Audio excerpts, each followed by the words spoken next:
What's up, everybody? Matt Gajewski here, back again with the Awesemo Fantasy Football YouTube channel, and we are talking NFL Draft. This is the video, Day 2 Steals, ahead of Day 3.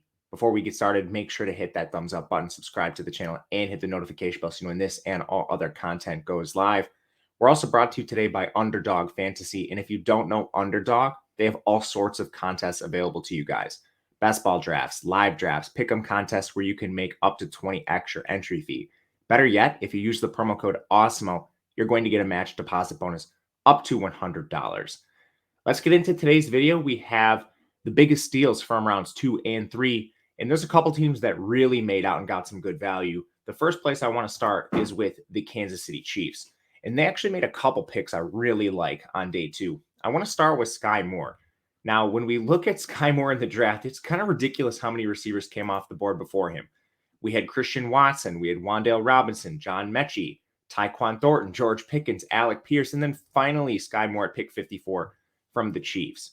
And Skyy Moore, he's a fantastic player, and I really like his fit here, replacing Tyreek Hill. He's fairly big for his size. He's 5'10", 195 pounds, so he kind of has that Golden Tate build. And then he ran a 4.41 40-yard dash. 35-inch vertical.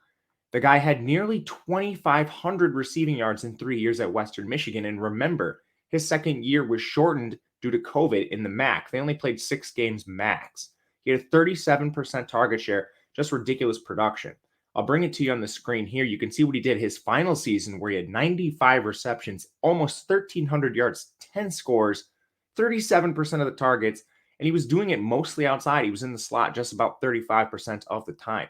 He should slide right into targets here with Kansas City, and he's a phenomenal complement to what they've already added to their offense and Patrick Mahomes. But that's not it. Kansas City didn't stop with Skyy Moore. They came back with one of the final picks in the third round and drafted Chenal, one of the most athletic linebacker prospects in the draft.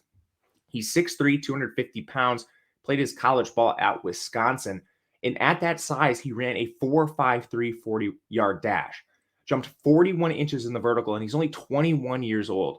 This dude was a monster and an All-American at Wisconsin. He had 115 tackles last year, 18 and a half tackles for loss, and 8 sacks. And that's what I really want to highlight with Chenal. He's not the best in coverage, but he's big at 250 pounds, and he's somebody that on third downs, on passing down situations, you don't need to put him in coverage. You can drop him into pass rushing roles. Sometimes linebackers get stereotyped as 2-down players because they don't cover that well. But if you rush the passer, you're also playing well enough on third downs in a different way, not necessarily in coverage, where you can stay on the field. So I think that is Chenal's role, and he is a phenomenal pickup for the Kansas City Chiefs very, very late in the third round. From here, we have to just talk pure value, and the Tennessee Titans drafting Malik Willis in the third round. My goodness, before we even talk about the player and the talent, this was a player that was at times mocked second overall to the Detroit Lions. A lot of teams viewed him as Pittsburgh's preferred option in the first round. They ended up going with Kenny Pickett. But then throughout the process, there were numerous teams linked to Malik Willis in the first round. He slides, and I think we know why. It's a production issue with him. But overall, the Titans got a supreme value. He's 6'1", 219. Didn't run the 40-yard dash because he didn't have to. He's been tagged in the 4.3s in practice before. And this is a guy that has over 800 rushing yards in each of the last 2 seasons. In his final season of college, here's the passing stats he put up.